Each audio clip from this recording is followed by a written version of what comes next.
Un encuentro con su palabra, porque secase la hierba, marchitase la flor, mas la palabra de Dios permanece para siempre. Con ustedes, el doctor José Ricardo Arias Quintero.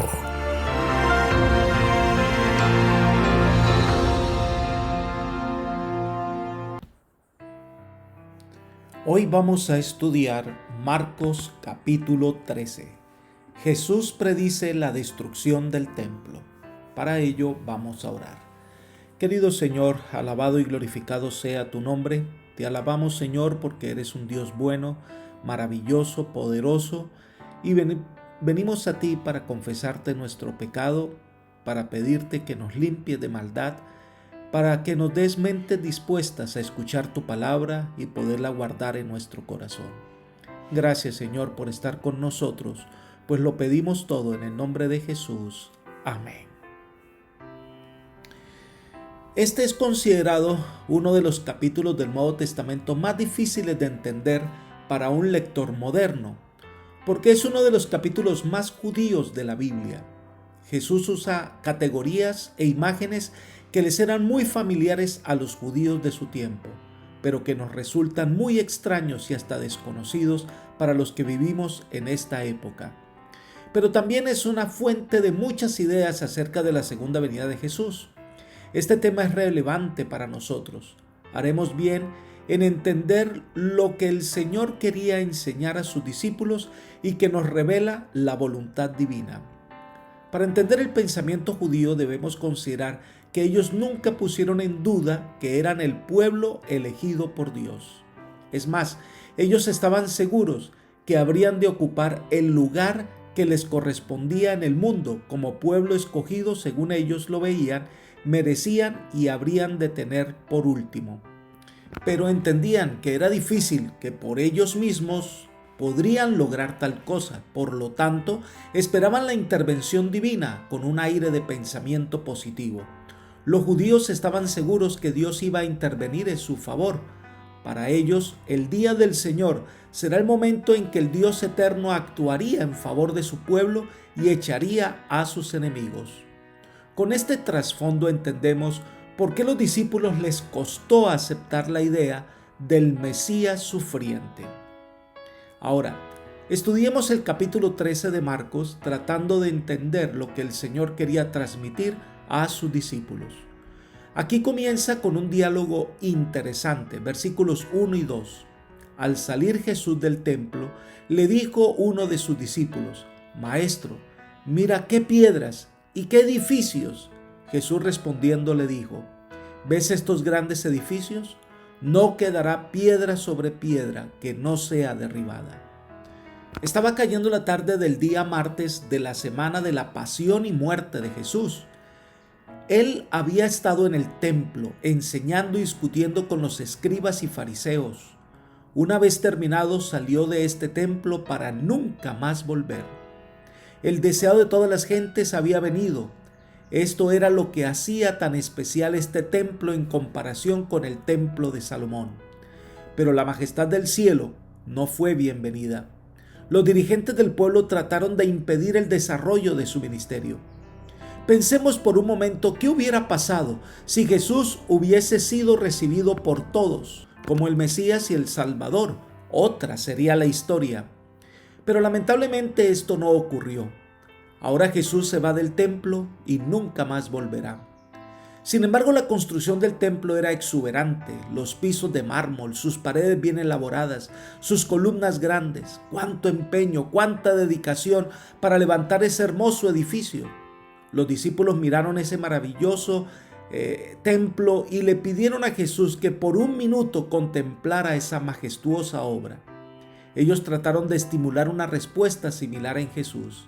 Sin duda, nunca esperaban que este lugar podría llegar a quedar desierto, pero para sorpresa de ellos, Jesús les dijo: ¿Veis todo esto? De cierto os digo que no quedará aquí piedra sobre piedra que no sea derribada. ¡Qué terrible predicción! Y literalmente se cumplió cuando los romanos tomaron la ciudad en el año 70 y destruyeron el templo. Tito Vespasiano, el gran general romano, quiso mantener el templo intacto. había dado órdenes claras que no destruyeran el templo, pero en el fragor de la batalla el templo fue incendiado y destruido, y esta profecía se cumplió. Entonces de allí se dirigieron al monte de los Olivos, y 4 de sus discípulos se acercan para recibir una instrucción especial, versículos 3 y 4. Y se sentó en el monte de los Olivos frente al templo. Entonces Pedro, Jacobo, Juan y Andrés le preguntaron aparte: dinos, ¿cuándo serán estas cosas y qué señal habrá cuando todas estas cosas hayan de cumplirse? Los discípulos estaban especulando si Jesús daría comienzo inmediatamente al reino, por lo que hicieron una pregunta sobre ¿cuándo serán estas cosas? La palabra cuándo indica que ellos esperaban algo inmediato. Los discípulos creían que Jesús estaba listo para iniciar su reino en cualquier momento, y las cosas que se refieren es a la destrucción del templo y a la desolación. ¿Y qué acontecimiento marcará el inicio del reino? Por eso preguntan por la señal, ya que ellos esperaban algo milagroso, tal como una oscuridad completa o una luz brillante o una señal del cielo que anunciara el inicio del reino. Esto muestra que los discípulos no entendían del todo lo que el Señor les iba a enseñar, porque su mente estaba enceguecida por las tradiciones. Ellos esperaban el establecimiento del reino.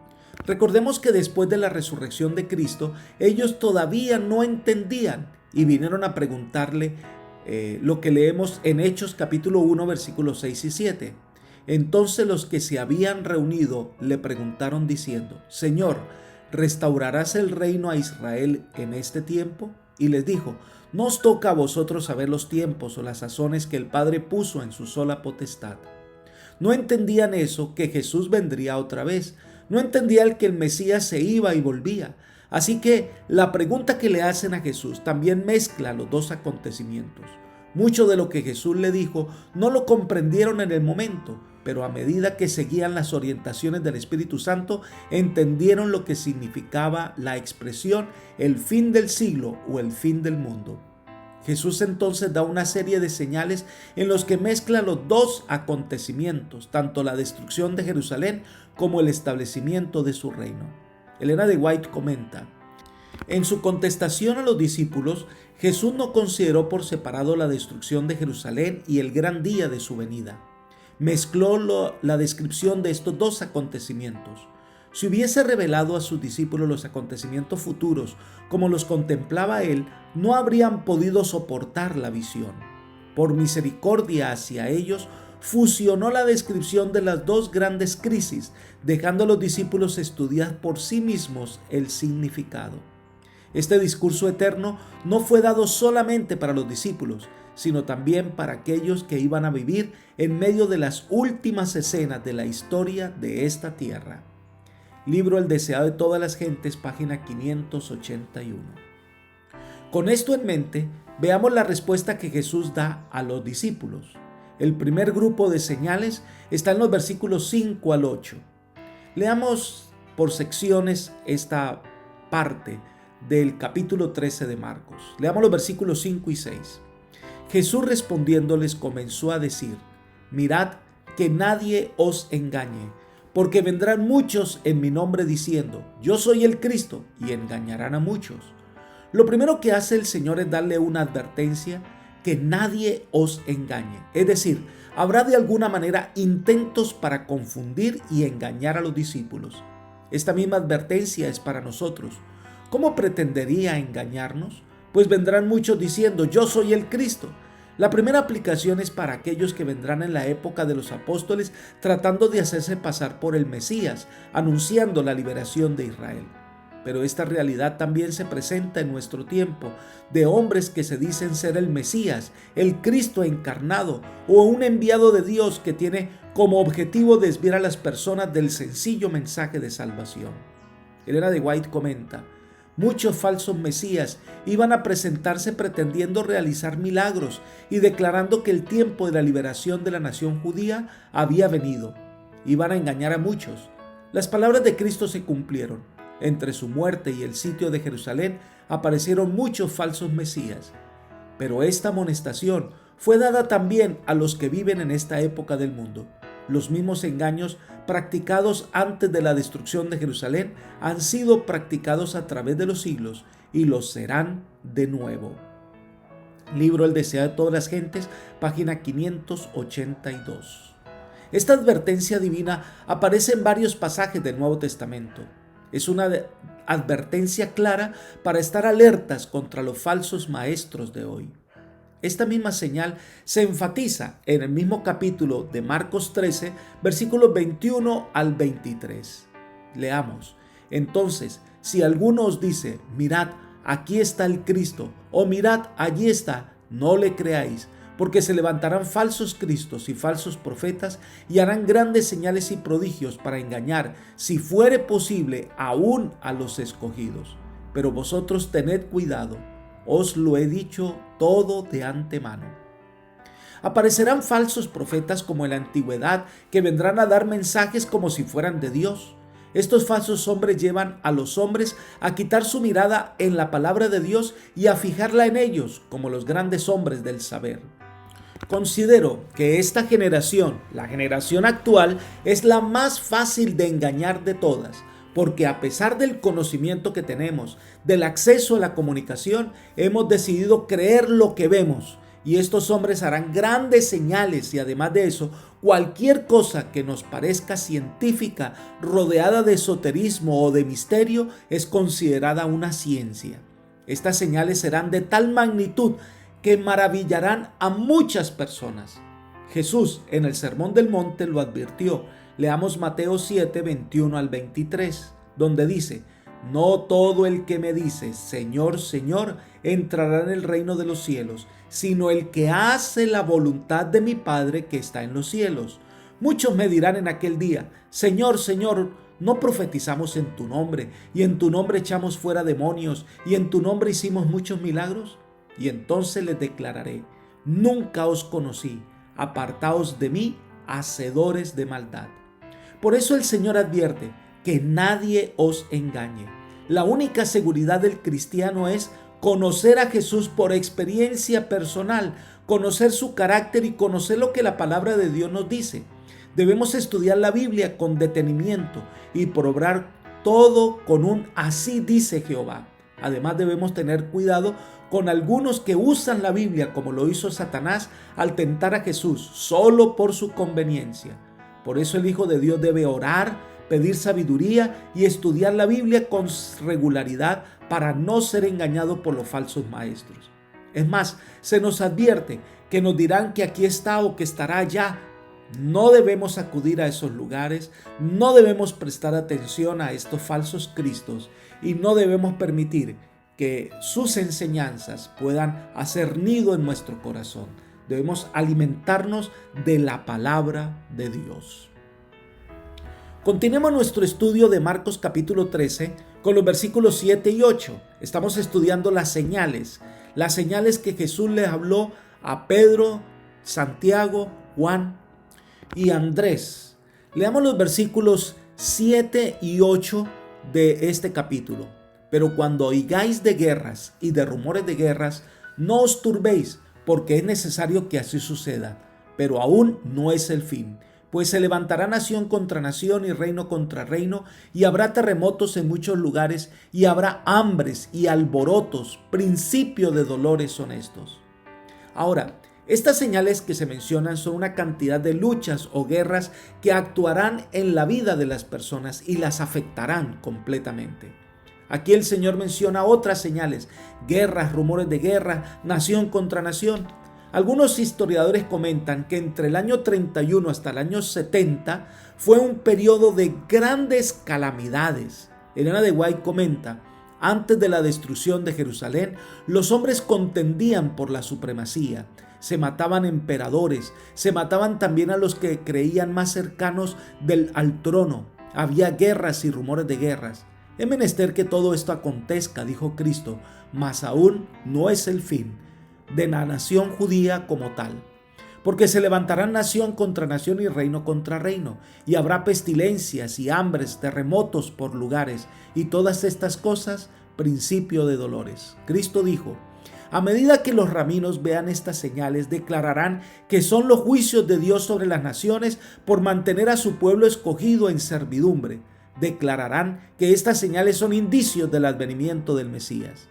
No os engañéis, son principios de juicios. El pueblo se miró a sí mismo, no se arrepintió ni se convirtió para que yo lo sanase. Las señales que ellos presentan como indicios de su liberación de la servidumbre os serán señales de destrucción. Libro El deseo de todas las gentes, página 582. Por eso no se debían dejar engañar. Todos estos acontecimientos debían ocurrir, pero aún no era el fin. Pero también dice que habrán pestes, es decir, grandes enfermedades y hambres. Hechos capítulo 11, versículo 28, se hace alusión a una gran hambre en Judea en torno del año 44 después de Cristo. Después del reinado de Claudio, entre los años 41 y 54, hubo 4 grandes hambres. Se menciona también terremotos. Hubo una serie de fuertes terremotos entre el año 31 y el año 70. Los peores ocurrieron en Creta, año 46, Roma 51, Frigia en el 60 y Campinia en el 63. Esto aparece escrito por Tácito, quien menciona que fuertes huracanes y tormentas ocurrieron en el año 65. Pero esto es el principio de dolores. Es como cuando la mujer va a dar a luz. En este discurso nuestro Señor anticipa tanto el fin de la nación judía como el fin del mundo. Quiere decir que estas señales van a hablar acerca del fin de la nación judía, pero que la multiplicación de estas señales en nuestros días presagian un acontecimiento que pondrán fin a la historia de este mundo, es decir, la segunda venida de Cristo. Todos los acontecimientos que vemos a nuestro alrededor son principio de dolores, porque el fin está por llegar. Y se compara esta realidad con los dolores de una mujer encinta que está a punto a dar a luz. Los dolores del parto son una señal del fin del embarazo.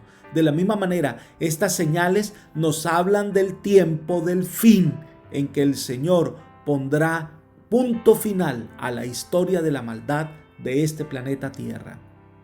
El segundo tipo de señales que registra Marcos en este capítulo tiene que ver con la persecución que sufrirán los hijos de Dios, versículos 9 al 13. Leamos los versículos 9 y 10.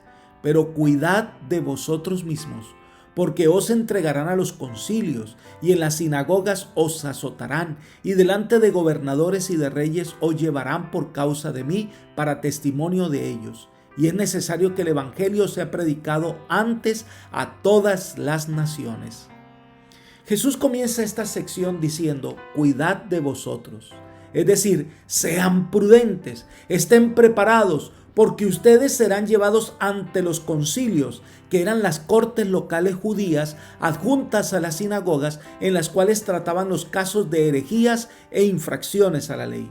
Este concilio estaba conformado por 7 jueces. Además, serían entregados a las sinagogas, donde se daban sentencia, serían azotados. Generalmente se administraban 39 azotes, donde 26 azotes eran en la espalda y 23 en la cintura.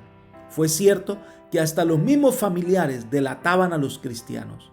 En los comienzos del Imperio Romano, una de las maldiciones eran los informadores, delatores, a quienes, tratando de ganarse el favor de las autoridades, no vacilaban en traicionar a sus propios íntimos y familiares. Esto tiene que haber sido un golpe muy doloroso. Pero esto nos muestra que van a tratar de impedir la verdadera adoración al Eterno. Elena de White comenta en El deseo de todas las gentes, página 583, lo siguiente. Así sucederá nuevamente. Las autoridades harán leyes para restringir la libertad religiosa, asumirán el derecho que pertenece a Dios solo, pensarán que pueden forzar la conciencia que únicamente Dios debe regir. Aún ahora están comenzando y continuarán esta obra hasta alcanzar el límite que no pueden pasar. Dios se interpondrá en favor de su pueblo leal que observa sus mandamientos. Pero el ser llevado a estos concilios era parte del testimonio que ellos debían dar. Era la manera en que estos dirigentes, estos jueces conocerían el evangelio. Recordemos el incidente con Gamaliel, que cuando los discípulos fueron llevados al consejo, él pidió prudencia, aconsejó al concilio mostrando la realidad, que si este movimiento era de Dios, por más que los persiguieron, ellos iban a seguir adelante. Pero si no era de Dios, iba a desaparecer.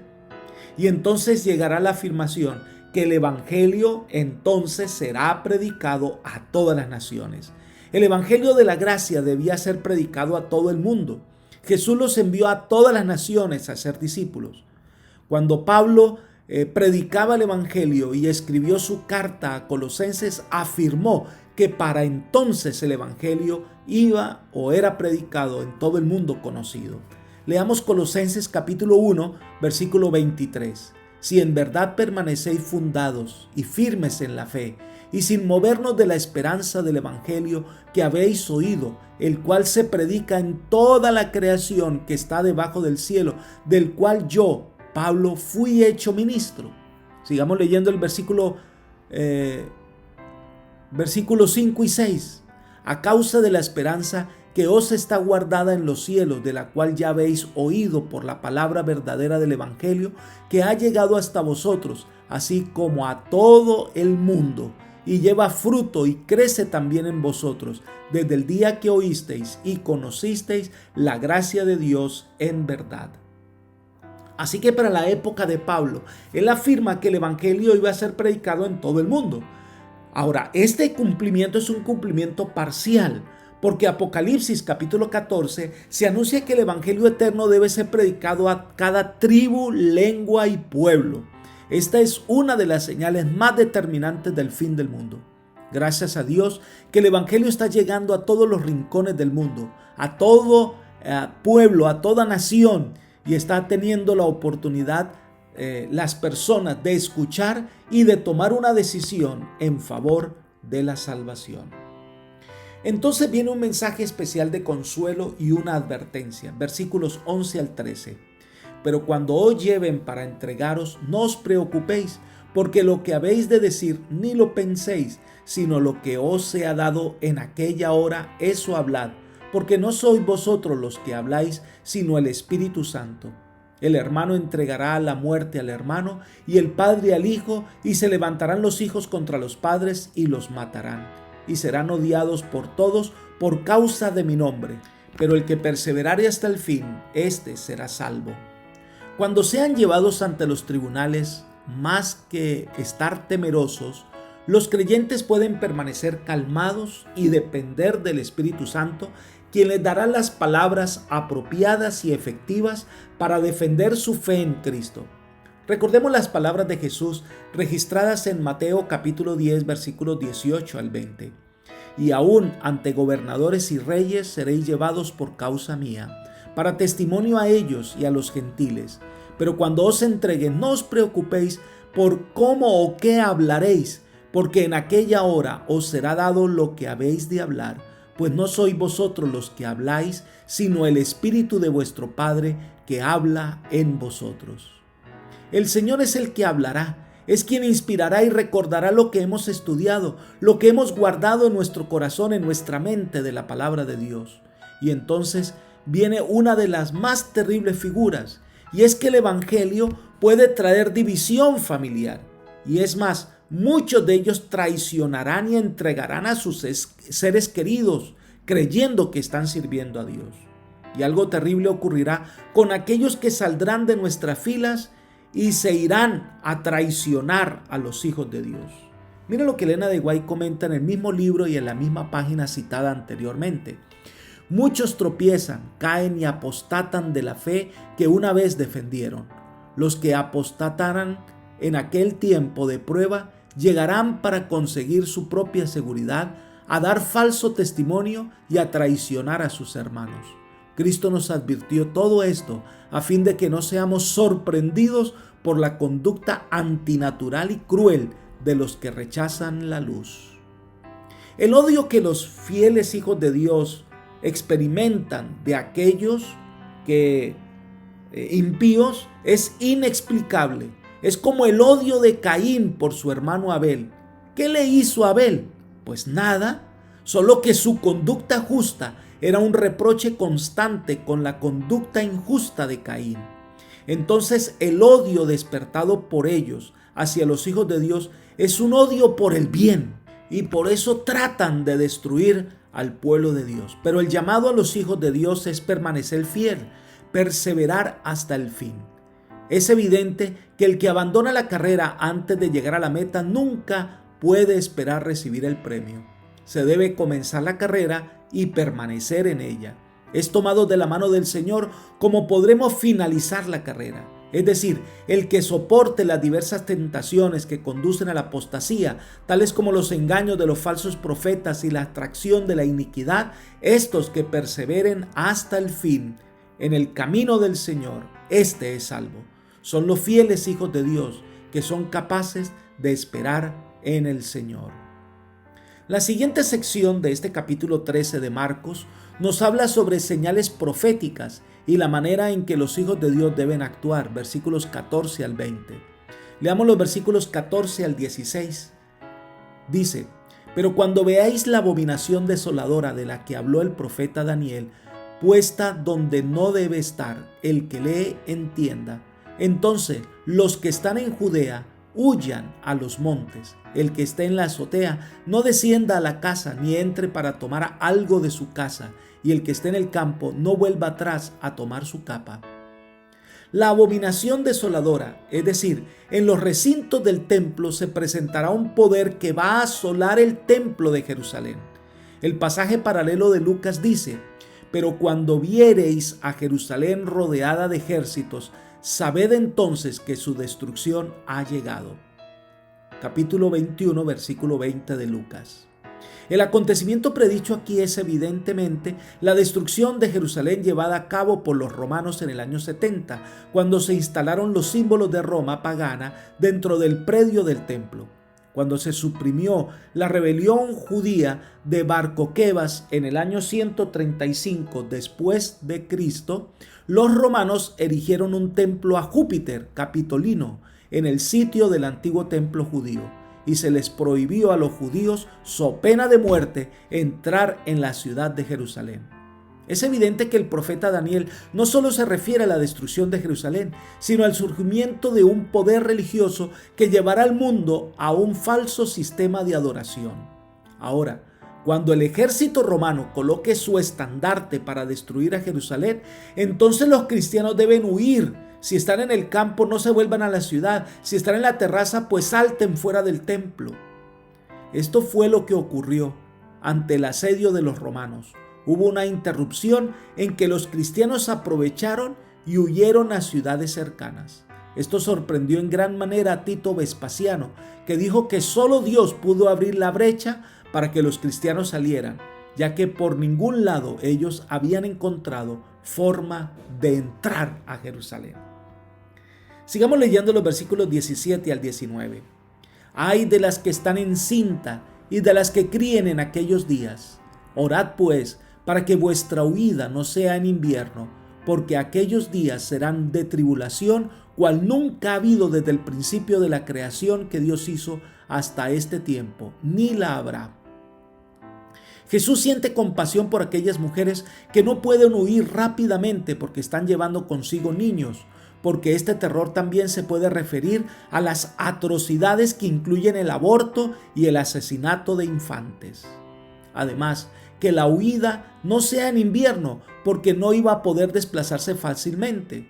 Nos dice que la tribulación que sufrirán será algo que nunca se había experimentado antes. Esto revela que la tribulación a la que Jesús estaba refiriendo es no solamente para Jerusalén, sino para el futuro, y que será la más grande que jamás haya existido. Será de larga duración y estará caracterizada por presión severa y angustia continua. Sigamos con el versículo 20.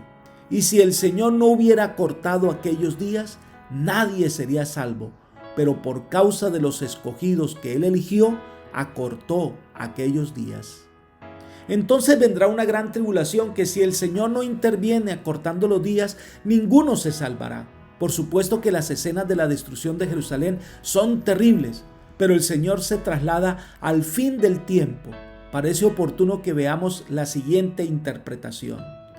De la destrucción de Jerusalén, Cristo pasó rápidamente al acontecimiento mayor, el último eslabón de la cadena de la historia de esta tierra, la venida del Hijo de Dios en majestad y gloria. Entre estos dos acontecimientos estaban abiertos a la vista de Cristo largos siglos de tinieblas, siglos que para su iglesia estarían marcados con sangre, lágrimas y agonía. Los discípulos no podían entonces soportar la visión de estas escenas, y Jesús las pasó con una breve mención. Habrá entonces grande aflicción, dijo, cual no fue desde el principio del mundo hasta ahora ni será. Y si aquellos días no fuesen acortados, ninguna carne sería salva, mas por causa de los escogidos, aquellos días serán acortados. Durante más de 1000 años iba a imperar contra los seguidores de Cristo una persecución como el mundo nunca la había conocido antes. Millones y millones de sus fieles testigos iban a ser muertos. Si Dios no hubiese extendido la mano para preservar a su pueblo, todos habrían perecido. Mas por causa de los escogidos, dijo, aquellos días serán acortados. Libro El deseo de todas las gentes, página 584. Por supuesto que esta tribulación se refiere a la época de la destrucción de Jerusalén, a la persecución de la Edad Media por el poder político religioso representado por el poder papal, pero también se refiere a la última embestida del enemigo para destruir a los fieles hijos de Dios en el final de la historia. Llegamos a la última sección del capítulo 13 de Marcos y es sobre la venida del Hijo del Hombre, versículos 24 al 37, y vamos a dividirla en varias secciones. Los versículos 24 y 25 describen las señales cósmicas. Leamos. Pero en aquellos días, después de aquella tribulación, el sol se oscurecerá y la luna no dará su resplandor. Las estrellas caerán del cielo y las potencias que están en los cielos serán conmovidas. Cuando habla de aquellos días, se refiere al tiempo predicho por Daniel de los 1260 años de persecución que sufrirán los hijos de Dios. Entonces habrá señales. El sol se oscurecerá. El 19 de mayo de 1780, el sol se oscureció durante casi todo el día en una gran sección de América del Norte. El así llamado día oscuro fue la primera de las señales en los cielos ordenada por Dios para indicar la inminencia del regreso de nuestro Señor. La luna no dará su resplandor. En la noche del mismo día del 19 de mayo de 1780, la luz de la luna estuvo velada, así como lo había estado la luz del sol durante las horas del día. Además dice, las estrellas caerán del cielo. El 13 de noviembre de 1833, cuando ocurrió lo que sin duda puede considerarse como la mayor lluvia de meteoros de toda la historia, y enmarcada dentro de un acontecimiento especial del cumplimiento profético. Entonces menciona la conmoción en las potencias de los cielos. No se refiere a los fenómenos descritos en la primera parte del versículo, sino a un tiempo, a un futuro, cuando los cuerpos celestes se desquiciarán de su asiento, se conmoverán a la voz de Dios. Esto ocurrirá cuando la voz del Todopoderoso sacuda también la tierra en la séptima plaga previa a su segunda venida. Entonces describe cómo será su venida, versículos 26 y 27. Entonces verán al Hijo del Hombre, que vendrá en las nubes con gran poder y gloria. Entonces enviará a sus ángeles y juntará a sus escogidos de los 4 vientos, desde el extremo de la tierra hasta el extremo del cielo.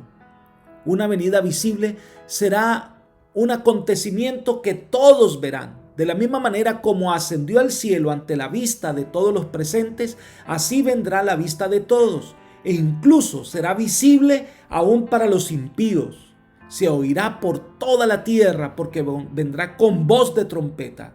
Viene con gran poder y gloria, porque su venida será el acontecimiento más importante de la historia del mundo. Por eso será acompañada de un tremendo terremoto.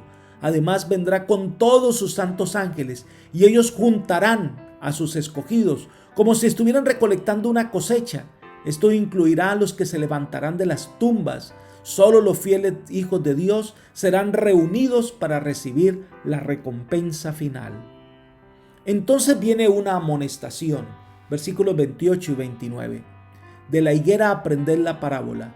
Cuando ya su rama está tierna y brotan las hojas, sabéis que el verano está cerca. Así también vosotros, cuando veáis que sucedan estas cosas, conoced que está cerca, a las puertas. De la manera en que se interpretan las señales del mundo natural por sus diversos ciclos, como en el caso de la higuera, cuando las hojas aparecen y florecen y llega el fruto, esto señala el comienzo del verano. De esta manera, las señales dadas por Jesús anuncian su pronta venida. Debemos prestar atención y prepararnos para su venida, porque Él está cerca, está a las puertas, está llegando. Versículos 30 y 31. De cierto os digo que no pasará esta generación sin que todo esto acontezca. El cielo y la tierra pasarán, pero mis palabras no pasarán. Cuando dice esta generación, aquí Jesús no se refiere a los apóstoles, porque ellos ya estarán muertos. Se refiere a la generación que ve las señales del fin. Ellos no morirán, porque también verán a Jesús venir en las nubes. Ahora, la tierra estará llena de maldad, la tierra estará contaminada. Esta tierra, así como está, pasará, pero las promesas del Señor son para siempre. Sus promesas se cumplirán y su reino perdurará por la eternidad. Versículos 32 y 33.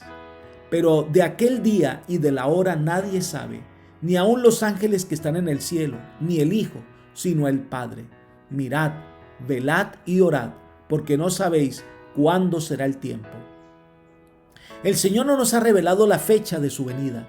No es prudente entonces hacer cálculos para determinar el año, ni el día, ni la hora de la fecha de la venida de Jesús, porque estaríamos siendo engañados. Jesús enfatiza que Él como hombre no lo sabe, ni los ángeles, sino solo el plan de Dios se ejecutará en el tiempo de Dios. Nuestro deber es estar preparados para su venida. Jesús viene pronto de dos maneras. Su venida no sabemos cuándo será, pero las señales indican que será pronto. Nadie sabe el día de su muerte, y cuando uno muere, todo ha quedado sellado en la tumba. No hay arrepentimiento. Cuando vuelva a abrir los ojos es para recibir la recompensa o el castigo. Es en vida que debemos definir nuestra situación con Dios. Y termina con la parábola del portero fiel, versículos 34 al 37. Es como el hombre que yéndose lejos dejó su casa, dio autoridad a sus siervos, a cada uno le dio un trabajo y al portero mandó que velara. Velad pues, porque no sabéis cuándo vendrá el Señor de la casa, si al anochecer, a la medianoche, al canto del gallo o a la mañana, para que cuando venga de repente no os halle durmiendo. Y lo que a vosotros digo, a todos lo digo, velad. Ahora, esto debemos unirlo con lo que el Señor Jesús dijo en el versículo 33 de Marcos 13. Invita a velar y orar. El término velar es estar alertas, vigilantes de los acontecimientos. Debemos estar en guardia. Y orar enfatiza la constante necesidad del creyente de el cuidado divino en ese esfuerzo de estar velando. Nuestra protección divina para enfrentar los peligros que se avecinan. Por eso usa la parábola del portero. En aquellos días de Jesús, el portero era la persona encargada de vigilar la puerta exterior de la casa para dejar entrar a su Señor una vez que llegara. Todos los discípulos de Cristo deben ser como porteros, siempre alertas y vigilantes a la espera de la llegada del Maestro. Porque no se sabe si el Señor viene en la mañana o en la noche. Aquí se habla de las 4 vigilias en nombre propio. Un hijo de Dios debe conocer el tiempo que está viviendo y cuando Él venga, debe estar listo para recibir al Señor. No sea que lo encuentre durmiendo y seamos descalificados como porteros, es decir, seamos descalificados para cumplir nuestra misión. Como los que anuncian la llegada del Mesías, debemos estar listos, velando, es decir, estar alertas, pendientes de las señales y orando, es decir, buscando la dirección divina, la protección del cielo para poder enfrentar la crisis final. Apreciado amigo y hermano, el Hijo de Dios no anda a ciegas en este mundo. Las señales que el Señor ha dado indican que el tiempo de su venida está cerca, está a las puertas y que debemos prepararnos para el encuentro con el Señor. Por eso, hoy es el día de consagrarnos al Maestro. Hoy es el día de entregarnos al Señor. Y hoy es el día de anunciar que Cristo pronto vendrá. Que el Señor te bendiga y te guarde y te guíe. Es mi oración por ti. Amén.